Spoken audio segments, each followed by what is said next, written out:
me conheço, assim, desde que eu lembro, eu já vivi alguns milagres, né? De quando eu era nenê, eu não lembro, mas a Angélica disse também, né, que eu tinha muita dor de ouvido quando era nenê e tal, e não, na verdade ninguém descobria. Essa daí eu não lembro, não sei. Verdade, Naná, eu até me esqueci. A Naná, quando ela era bebê, ela chorava muito, demais, assim, nossa, era terrível. E eu lembro que a Ana, que é minha outra irmã, elas têm diferença de 1 ano.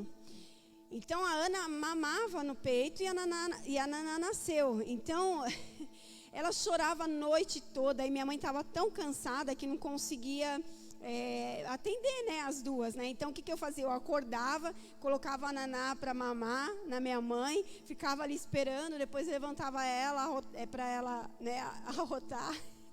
E ela chorava demais e eu balançava muito, muito, muito, muito ela, ficava balançando ela para ver se ela parava. Ela só parava quando chacoalhava bastante ela, sabe? E aí se passaram alguns meses, acho que ela já tinha quase 1 ano, e um dia a gente foi num culto, num lar, né? A gente tinha culto, né, nos lares, e aí tinham lá as irmãs da Assembleia de Deus, né? Umas irmãs abençoadas que eu amo muito, né? Inclusive minha sogra, um beijo, ela é da Assembleia de Deus também. E ela revelou, ela falou que naquele dia Deus estava curando o ouvido da Naná, porque ela tinha uma infecção de ouvido muito forte que levaria ela à morte. E que naquela tarde Deus estava curando a vida dela. E realmente eu acho que era isso, porque minha mãe não levava ela no posto nem nada, porque achava que era coisa de bebê mesmo, né, de cólica, essas coisas. Mas não, gente, ela chorava muito, ela era muito choro. Assim, hoje que eu tenho filhos, eu sei que assim não era uma coisa normal, sabe? E realmente era o que ela tinha. E também quando ela era criança, depois já tinha crescido um pouquinho, ela colocou um isopor no nariz, uma bolinha de isopor. Gente, aquilo foi um caos para tirar. E nem sei se saiu também, não lembro. Foi um desespero só. Esse dia foi engraçado, eu acho que eu devia ter uns 2 anos, né? E eu lembro disso, eu olhei para o céu e eu vi a mão de como se fosse uma mão lá no céu. E eu falei, olha, Jesus, me ajuda. A minha mãe estava enfiando uma pinça no meu nariz para tentar tirar a bolinha. Nem sei se saiu, se está aqui até hoje. Se está aí alojado. Verdade. Mas amém, né? Aí ela já foi um milagre desde o nascimento mesmo, né?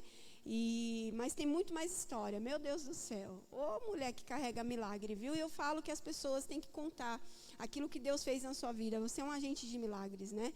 Então você tem que contar aquilo que Deus fez na sua vida, porque muitas pessoas, né, elas precisam ouvir, né? Muitas pessoas estão sem esperança, muitas pessoas estão tão angustiadas e tristes, mas quando elas ouvem aquilo que Deus fez, aquilo que Deus pode fazer, isso aumenta a fé das pessoas, né? Então, verdade. Amém. Bom, e o próximo milagre que eu lembro, eu tinha 5 anos, e a gente sempre foi para a praia, assim, e a gente ia numa igreja lá na praia, né? A minha mãe sempre teve esse costume. Aonde a gente ia, no domingo, a gente tinha que encontrar uma igreja. Então, a gente ia nessa igreja, só que no caminho, a gente passou por um casarão, e na frente do casarão tinha um cachorro. Eu tinha 5 anos. E esse cachorro, como eu sempre gostei de bicho, gosto até hoje, não tenho medo nenhum. A Ana, que é minha irmã, passou a mão, o cachorro não fez nada. A hora que eu passei a mão nele, ele subiu em cima de mim e arrancou meu rosto. Arrancou mesmo, de tirar assim, que a minha roupa era azul, ela ficou vermelha. Eu lembro até da cor da roupa. Eu não chorei, porque assim, na verdade, aquilo não estava doendo. Eu não entendi, só via o sangue, eu não sei por que aquilo não doía. E, de repente, apareceu um homem lá, de carro. A gente não tinha carro, né? E aí ele apareceu lá e falou assim, olha, eu vi o que aconteceu aí, entra aqui no carro, que eu sou cirurgião da face, do hospital da Santa Casa de Santos. E a gente entrou no carro dele, e aí ele começou a contar que ele estava indo para a mesma igreja que a gente.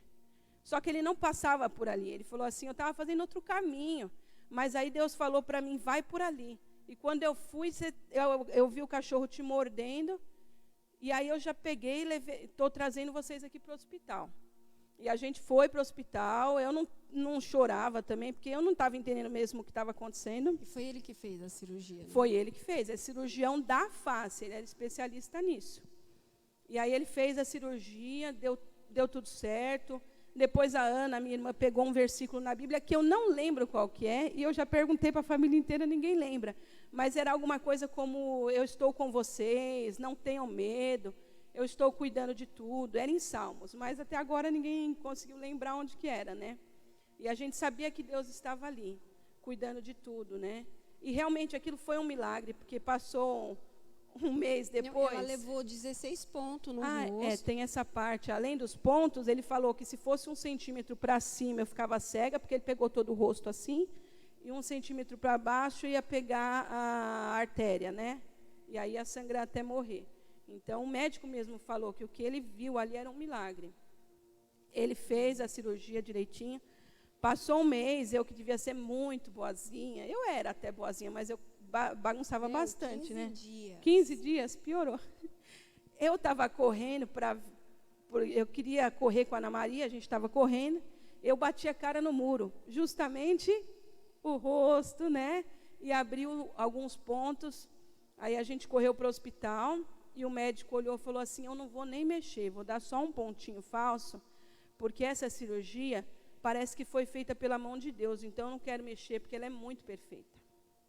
E aí foi esse o primeiro milagre, né, que eu tenho lembrança. Lembro de tudo isso que aconteceu.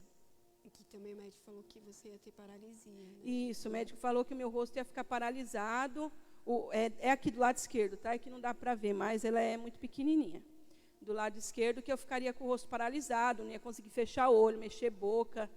E é isso aqui, não tem, né, nada. Às vezes um sorrisinho um pouquinho diferente aqui do lado, mas é só.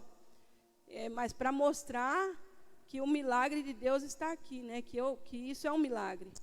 Às vezes a gente enfrenta tantos problemas e o médico fala: esse é o fim, não vai dar, vai acontecer tal coisa. E a minha mãe sempre teve isso: Deus está cuidando de tudo, não vai acontecer nada. E realmente, e essa fé que ela tinha, ela passou para nós. Então a gente tem uma fé assim. E a gente tem que ter essa fé. Porque Deus, ele é poderoso, ele é médico dos médicos. Ele é Deus de milagres, ele restaura, ele transforma, tudo é dele. Então, se a gente crê, ele faz um milagre sim. Passaram-se mais uns anos, eu tinha 9 anos, estava brincando, eu com a minha irmã, com a Ana de novo, né, porque a gente tem uma diferença muito pequena, o pessoal até pensava que a gente era gêmeas, né.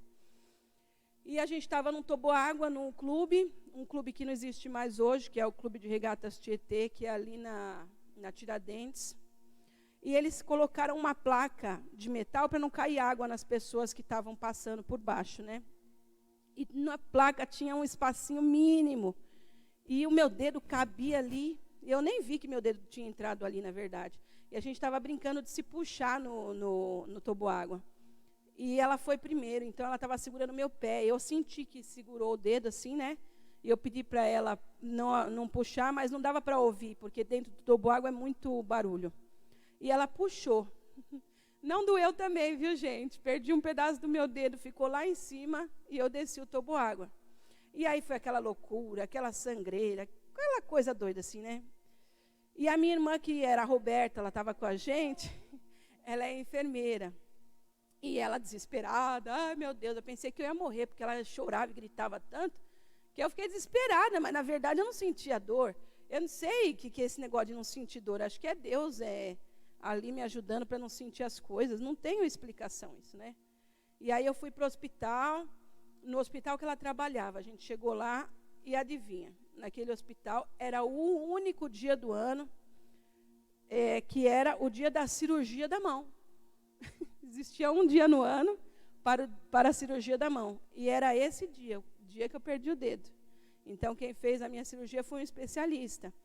O médico, porque assim, eles pegaram o pedaço que eles encontraram e colocaram dentro do formol, do gelo. Ou seja, o médico olhou e falou assim: não, gente, não tem o que fazer. Eu vou até colocar o dedo no lugar, mas não vai adiantar nada, porque está destruído isso aqui. Mas ele fez. A minha irmã falou: não, pode fazer que vai dar certo, Deus vai fazer um milagre. Bom, colocou o dedo no lugar. Aí, no dia seguinte, eu fui para casa, estava tudo bem, doía um pouco, né, normal. Passou ali, acho que 15 dias, que eles tinham que olhar o curativo. E quando o médico abriu o dedo, ele falou assim: eu não falei, o meu dedo estava preto. Ele falou, gente, aí eu vou ter que levar ela para a cirurgia, porque vai ter que tirar o dedo. Não tem o que fazer. Aí a minha mãe falou assim para ele, você vai fechar o curativo dela, eu vou embora para casa com ela. Ele falou, não, a senhora está doida, não pode fazer isso, ela vai necrosar a mão inteira, você vai perder a mão toda. Aí ele falou assim, aí a minha mãe falou, põe o curativo, põe de novo, porque Deus vai fazer um milagre. E bom, dito e feito o que aconteceu, né? A gente foi até para a praia, olha que doida. Entrei no mar e aquela parte que estava preta foi embora do mar, foi embora. E nasceu carne nova. Que coisa mais doida, um dedo morto, né? Nasceu, realmente eu não sentia nada, ele estava todo preto, né? E quando os médicos viram, ninguém entendeu nada do que aconteceu, porque nasceu de novo, nasceu inclusive a unha, um pouco diferente, um pouquinho tortinha, mas está lá, né? E nem os médicos entenderam e explicaram o que tinha acontecido. Mas, mais uma vez, a gente sabe que foi Deus que fez isso. Porque os médicos não entendem, nós não entendemos, mas quando a gente crê que o milagre pode acontecer, vai acontecer. Deus não fala que se a gente tiver uma fé do tamanho de um grão de mostarda, se vocês verem um grão de mostarda, ele é um terço de um grão de arroz. Então, aquilo ali já é fé suficiente para você ver os milagres de Deus, né? Bom, passaram-se alguns anos, eu casei, e então, depois que eu casei, fui fazer exame normal, né, de ginecologia, e o médico fez meu exame e falou assim, olha, você não vai conseguir ter filho, porque você tem um cisto no seu ovário, um nódulo, na verdade. Ele falou um nódulo, não era um cisto. E esse nódulo só sai com cirurgia. E se você não vai conseguir engravidar sem fazer essa cirurgia. Aí eu conversei com a minha irmã, ela falou assim, isso é muito perigoso, que pode acontecer de você não conseguir engravidar. E quando ele tirar esse nódulo, né? Aí eu falei, pois então não vou fazer nada. E aí eu vim para a igreja naquele dia, eu falei assim, eu não tenho nada, porque Deus já me curou tantas vezes, por que Ele não faria isso mais uma vez, né? E aí foi um dia que teve oração aqui, foi a Angélica que orou por mim. E aí quando eu fui, não fiz exame de novo, não fiz nenhum exame. Sei que passou uns 4 meses, eu engravidei. E aí, quando eu fui ver, eram 2 crianças. Depois de um tempo, eu descobri que eram 2 meninas, né? E aí a médica fez o exame lá para ver onde estava esse nódulo não existia. Não estava em lugar nenhum. A médica falou, ele deve ter descido sozinho. Pois ninguém acredita. Quando eu vou fazer exame, eu falo para o médico que tinha um nódulo, ele fala, não era nódulo, era cisto. Eu falo, não, era um nódulo. Não, ele é um cisto. Ninguém acredita quando eu falo, né? Porque na medicina isso não é normal de acontecer. Isso é milagre, né? E aí esse milagre aí, Deus me deu essas meninas gêmeas, né? E na gravidez elas também viveram um milagre comigo. Porque com 2 meses eu tive sangramento, com 2 meses e meio sangramento, e com 3 meses eu tive um sangramento que eu lavei o hospital de sangue. Mas era muito sangue, eu acho que eu nunca vi tanto sangue na minha vida. Onde eu ia, tinha sangue. E o médico me internou porque ele tinha certeza que eu ia abortar. E ainda ele olhou para mim e falou assim, o ser humano não foi feito para ter mais de um filho por vez. É só um filho por vez. Por isso que essas coisas acontecem. Pois ele me internou e no outro dia ele teve que me dar alta. Porque elas não desceram. Eu fiz repouso, mais ou menos, né? Porque eu precisava trabalhar. Eu não podia, mas eu precisava. E eu falei para Deus, se você me deu 2, é as 2 que eu quero. E lá ficaram as minhas 2, né? Elas nasceram, tudo bem. Uma delas teve que ir para a UTI, que é a pequena, a Júlia, né? E lá na UTI, esse é um milagre que eu não falo muito, mas acho que eles esqueceram de dar alguma coisa para ela comer, um leite, qualquer coisa. Ela ficou 12 horas sem comer, depois que ela saiu da minha barriga, e a glicemia dela chegou a 29. Uma criança com 1,8 kg chegar a 29 de glicemia, ela deveria ter tido algumas convulsões, né? Ela não teve nada. Também outro milagre, né, que eu vivi ali. E aí os médicos achavam que ela não mamava e eles colocaram uma sonda para ela mamar. Quando eu cheguei no hospital, ela já não estava de sonda, porque ela arrancou a sonda. Ela mesma sabia que ela não precisava daquilo, né? E foi mais um milagre que eu vivi ali, foram 12 dias. A Sofia tinha aqui comigo, que ela teve alta comigo. E foi também um milagre que aconteceu na vida dela. Dei mamar para ela dentro do hospital, porque eu tinha que visitar a outra, então era muito difícil, tinha que levar as duas. E ela engasgou. Eu sei fazer as manobras de desengasgo de criança, né? Eu fiz e ela não voltava. A menina ficou roxa no meu braço, ficou mole. Eu dei para a primeira pessoa que eu achei, falei, corre com ela. E os médicos correram, aspiraram ela, aí que ela voltou. Mas ela ficou roxinha, boca roxa, ficou até de outra cor. E mais um milagre ali. O médico falou assim, nossa, mas ela tinha 2,2 kg essa, né? Ah, eles liberaram ela. Eu falei, liberaram. E você não vai pôr essa aqui na UTI também não, porque eu já tenho uma lá, né? Aí passaram 12 dias, a gente veio para casa. E aí foi tudo bem, estava tudo bem. As minhas filhas sempre tiveram problema. De 3 em 3 meses elas tinham um negócio chamado bronquiolite, que é quando inflama os brônquios, os bronquíolos do pulmãozinho. É coisa de nenê mesmo, né? E o médico sempre falou para mim que elas iam ter problemas respiratórios, que elas iam ter asma, bronquite para sempre. Elas não ficam doentes há pelo menos 3 anos. Elas não têm bronquite, elas não têm asma, elas não têm nem rinite, essas meninas têm. Por quê? Pela glória de Deus, sabe? Mas também porque a gente tem que, quando a gente ouve uma palavra dessa, a gente não tem que falar, nossa, é verdade, minha filha vai morrer, não sei o quê. Você tem que crer no milagre. Porque Deus pode fazer, Ele é poderoso. Né, a gente também tem que aceitar a vontade dEle. Nem sempre Ele vai fazer o que a gente quer, né? Mas a gente tem que tentar orar. A nossa função é orar, entregar nas mãos de Deus. Porque Ele não faz só para mim, Ele não fez um milagre só na minha vida. Eu sou a queridinha de Jesus. Não. Pelo contrário, Ele já até me chamou de mimada algumas vezes. Então... Fazer, Naná, igual o profeta, né? A Bíblia diz que quando ele foi levado ali naquele vale de ossos secos, né? Só tinham ossos, né? Só tinham ossos secos. E aí o Senhor fala para ele, né? Você acha que pode ter vida? Ele, tu sabes, né? Então, o que ele fala para o Senhor? Profetiza. Então, nós temos que realmente, às vezes, olhar para uma situação, né, onde um médico traz uma sentença e você tem que falar, não, eu não aceito. Em nome de Jesus, eu profetizo vida sobre essa situação. Eu profetizo vida sobre a minha saúde, sobre o meu casamento, sobre a minha família, sobre a minha história, né? E nós temos, a Bíblia diz, né, o livro de Tiago diz que a morte e a vida, elas estão no poder da língua. Né? Então, aquele que utiliza bem vai comer do bom fruto, né? Então, a gente tem que usar a nossa boca, a nossa língua para profetizar bênçãos, né? Para a vida dos nossos filhos, para a nossa família, né? E nós estamos profetizando vida. Então, a vida tem que vir, né? Amém. Porque, assim, eu sei que na hora do problema, eu mesmo, quando estava na UTI com a minha filha, eu não tinha me preparado para isso. Eu acho que nenhuma mãe se prepara para ter um bebê na UTI. Por mais que eu tivesse gêmeas, na minha cabeça eu não tinha pensado nisso, não sei por quê. Né? Pode acontecer, ainda mais porque é gêmeos. Mas eu não estava preparada para aquilo. E a gente pensa que quando a gente está com um problema, a primeira coisa que a gente pensa, Deus me abandonou. Deus não está vendo eu sofrer, esse sofrimento. E hoje, quando eu olho para trás, eu penso, gente, Ele estava lá o tempo inteiro. Cuidando, quando eu não estava dentro do hospital, Ele estava. Quando a minha filha estava com a glicemia baixa, eu não estava lá. O que eu poderia fazer? Mas Deus estava. Então, quando a gente pensa que Ele não está olhando, Ele se esqueceu de mim, jamais.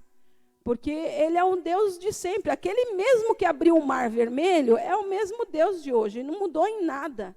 Nada mudou. Ele é o mesmo. Bom, agora, o meu milagre mais recente foi agora. Eu estou grávida de novo, né? Dessa vez de mais uma menina. Ai, que bom. A Cecília. E a gente passou, eu não sabia que era menina, né? Mas nós tivemos Covid, né? Muita gente aí com essa doença que, nossa, dá muito medo, eu sei. Que eu sei quem está passando por isso. A gente ouve tanta coisa, que a primeira coisa que a gente pensa eu não vou para o hospital. Se eu sentir falta de ar, eu vou ficar em casa. Essa doença, ela trabalha aqui, ó. Ela não trabalha dentro do seu pulmão apenas, ela trabalha dentro da sua mente. Não é a doença, é o diabo que coloca medo na gente, um pavor, uma coisa que não é real, que não é natural. Você vê que é sobrenatural, é um medo inacreditável. Você pensa que você vai morrer a qualquer hora. E, realmente, muitas pessoas morreram, nós sabemos disso, mas também muitas pessoas se recuperaram, a maioria se recuperou. Infelizmente, a gente só está vendo o lado ruim, porque é o que aparece por aí, né? Mas se a gente for procurar as pessoas que sobreviveram, tem tanta gente vivendo milagre agora, nesse momento, recebendo alta. E eu vivi esse milagre aí, né? Eu peguei o Covid antes da Páscoa. Na verdade, no dia do meu aniversário, dia 27 de março, eu estava com muita dor de cabeça. E aí, quando eu cheguei em casa no dia 28, né, porque eu saí com o Bruno, a Júlia estava com febre e dor de garganta. Eu falei, ixi, coisa esquisita. Aí o Ayrton também. Eu falei, meu Deus do céu, já fiquei apavorado. Eu falei, meu Deus do céu, agora nós pegamos. Né? Ninguém quer pegar. E aí todos fizemos exames, nós 7 pessoas, todos estávamos. As meninas, que os médicos falaram que elas teriam problema de bronquite, de asma, de não sei o quê, tiveram febre, dor de garganta, em um dia. E Deus já restaurou a saúde delas ali. A minha mãe também, que tem 63 anos, ela tinha 62, nada, tudo bem. A minha irmã, que estava com diabetes, pressão alta, não sei o quê, porque nós começamos a declarar que ali ninguém ia morrer, dentro daquela casa não ia entrar o espírito da morte. Nós oramos muito. Só que, faltando 3 dias para acabar a nossa quarentena de 14 dias, eu senti falta de ar. E eu estou grávida. Então, realmente, nas grávidas, isso aí é bem complicado. Eu não ia para o hospital, não, porque o medo é grande. É aquilo que eu falei, ele mexe na nossa cabeça. Só que quando você se sente mal, você tem que ir para o hospital. Lá tem pessoas preparadas, que sabem o que elas estão fazendo. Não é, entendeu? Toma uma dipirona e bebe água. Não é assim que as coisas funcionam, entendeu? E aí fui para o hospital, pensei. A minha irmã, que é enfermeira, falou, vai, né? Que a amiga dela, colega dela de trabalho, trabalhava nesse hospital, que é uma maternidade aqui de São Paulo. E aí eu fui. Eu pensei, ela me enganou, né? Ela falou assim para mim, não, eles só vão fazer um examezinho. Não vai dar nada, não. Aí eu falei, tá bom, fui para o hospital. Cheguei lá, o médico fez um monte de exame, fez exame de sangue, não sei o quê. Os exames, no domingo, estava tudo normal, meus exames, todos normais. Que eu também fui no hospital porque eu queria tomar algum remédio, né? De verdade, assim, né? Porque eu não podia me receitar algum remédio. E aí, estava tudo normal, meus exames. Na terça-feira, estava tudo errado no meu corpo já. Então, foram 2 dias só para o negócio fazer um maior estrago, né? Esse Covid aí, essa nova cepa, mexe no fígado. Nunca tive problema de fígado. E eu não conseguia comer. Emagreci 4,5 kg em uma semana. Eu não conseguia comer mesmo, assim, não é porque eu não tinha fome, é porque quando eu ia comer alguma coisa assim, eu sentia um gosto muito forte e estranho na comida. Mesmo que fosse, por exemplo, uma fruta, era horrível. E aí, indo para o hospital, o médico falou que ia me internar. Fiquei apavorada, né? Você já pensa, meu Deus, vou morrer, vão me entubar. Né? Você já pensa nisso, né? Coisa doida. É esse medo que o vírus traz. Fiquei no quarto, estava tudo bem, aí eles me fizeram a tomografia. Que a prioridade deles, quando a mulher está grávida, é salvar a grávida primeiro, né? Quer salvar todo mundo. Mas, se possível, vamos salvar quem já está aqui, né? A grávida. E aí, eles fizeram a tomografia, meu pulmão estava de 25% a 50% comprometido. Eu senti só uma vez a falta de ar. E eu nem imaginei que podia ter acontecido isso. Daqui a pouco eu estou lá no quarto, na semi-intensiva, normal, de boa, feliz e contente, falando, amanhã eu vou embora, daqui a pouco eu vou embora. Daqui a pouco, mas entrou todo mundo no meu quarto, põe lá em cima da maca, vamos para a UTI, não sei o que lá. Eu falei, gente, o que é isso? O que está acontecendo? Aí o médico, para mim, não, vai ficar tudo bem, pode ficar calma, vai dar tudo certo, não sei o quê. E me levaram para a UTI assim, sem eu entendi, foi nada o que estava acontecendo, né? Mas é porque os meus exames estavam todos ruins, alterados e a saturação caindo. Aí, cheguei lá na UTI, para minha tristeza, estava ligada à televisão, sabe? E a primeira, estava passando um jornal aí, né? A primeira coisa que apareceu lá estava escrito assim, tantas pessoas morreram, tantas pessoas não sei o quê. E apareceu um monte de cova, né? Aí eu falei, olha que diabo, que diabo é esse? Me assustando mais do que eu já estou apavorada. E aí eu comecei a repreender, né? Fiquei ali naquela UTI, eles me colocaram um catéter de oxigênio de alto fluxo.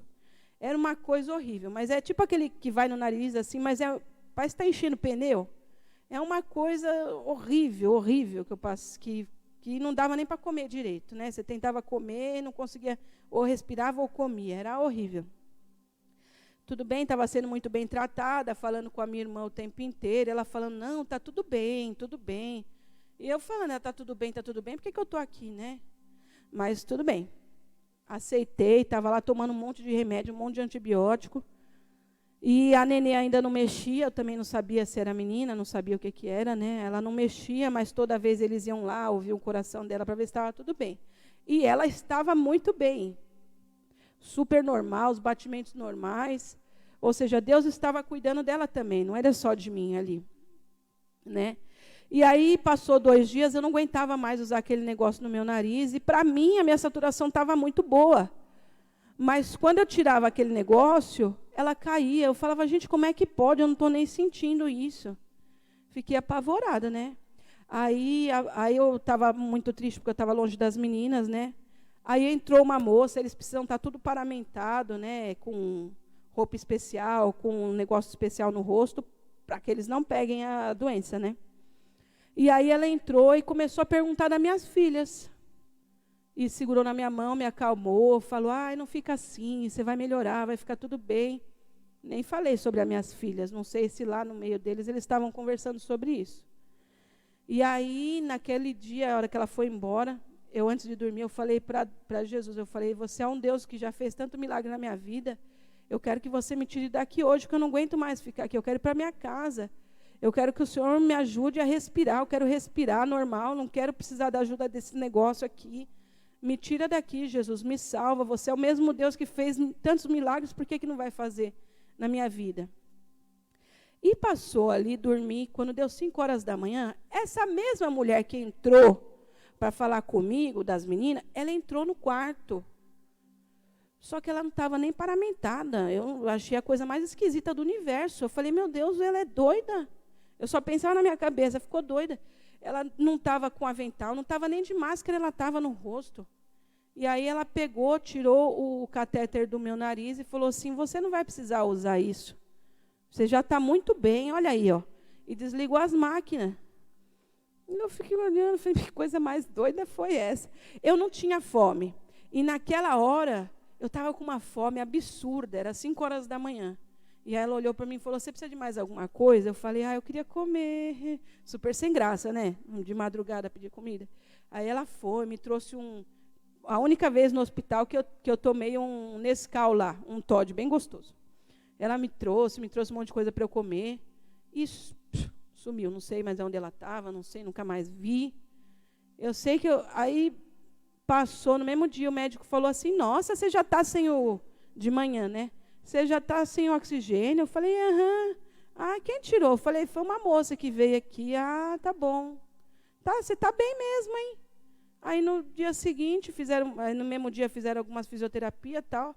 Eu estava de sonda também, já tiraram tudo no dia seguinte. Me levaram para o quarto.